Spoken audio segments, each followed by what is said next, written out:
Hi, I'm Stefan. I'm a fifth-year PhD student here in the Department of Computer Science at Virginia Tech, and I'm also a Hume Center graduate fellow. And today I'm talking about our work on fast and fine-grained binary fuzzing coverage. This is joint work with An Win Tong, Jason Heiser, and Jack Davidson of the University of Virginia, and my advisor here at Virginia Tech, Dr. Matthew Hicks. And this work is made possible by both DARPA and the National Science Foundation. So software testing is by now a critical part of modern software development operations, both pre and post-release. And one of the most popular types of software testing today is called fuzz testing, or fuzzing for short.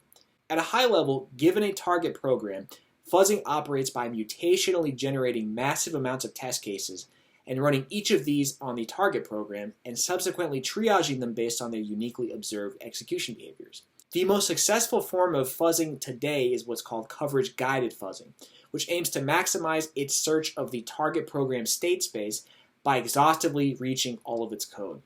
It does this by tracing the code coverage of every single test case and keeping only those that increase coverage over all prior test cases. Coverage-guided fuzzing forms the backbone of most of today's efforts to secure software.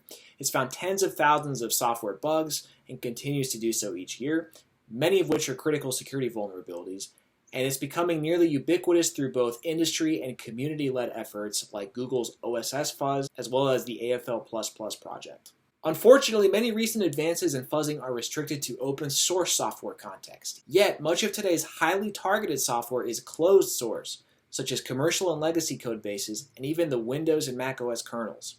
And when limited to such binary-only contexts, where you only have access to fuzz the compiled binary and no access to any of its source code, coverage-guided fuzzing becomes far less effective due to one major bottleneck, and that is the cost of coverage tracing on binary-only code has anywhere from 10 to hundreds of times more overhead than on open source code.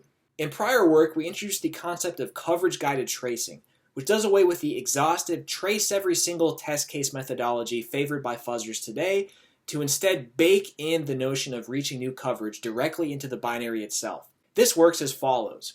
Given a plain, uninstrumented version of the target binary, we first create an oracle version, which is merely a copy with software interrupts inserted on every single basic block. And secondly, a tracer, which contains just the coverage tracing instrumentation that you typically expect in a coverage-guided fuzzer. Test cases are first run on the oracle, and if an interrupt is hit, the test case's full coverage is traced with the tracer, and all reached basic blocks have their oracle interrupts subsequently removed.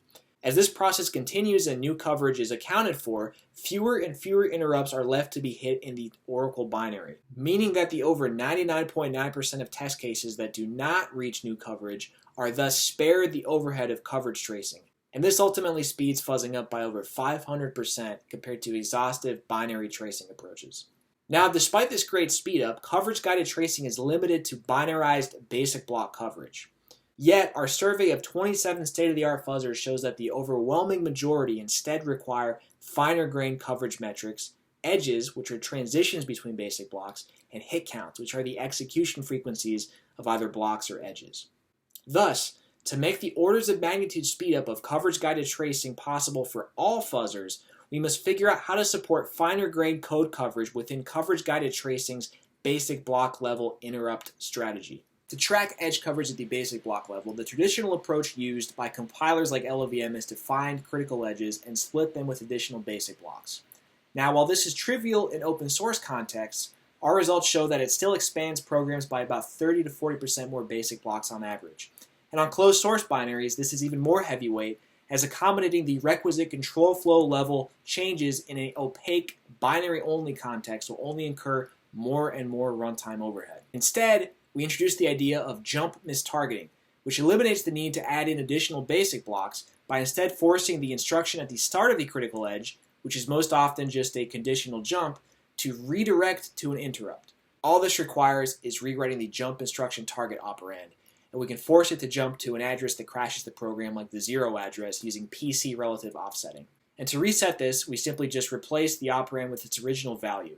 So because we're not using splitting and thus not inserting any additional basic blocks, we're getting edge coverage at 0 additional overhead over native speed. In exploring the impacts of hit count coverage on fuzzing effectiveness, we observe that the dominant source of changes in edge execution frequencies is loop progression. Conventionally, to track loop progress, fuzzers track the hit counts of every single edge in a loop's body. Typically, these are something like 0 to 1, 2 to 3, 4 to 7, 8 to 15, so on. As you can imagine, this incurs a lot of overhead per every execution.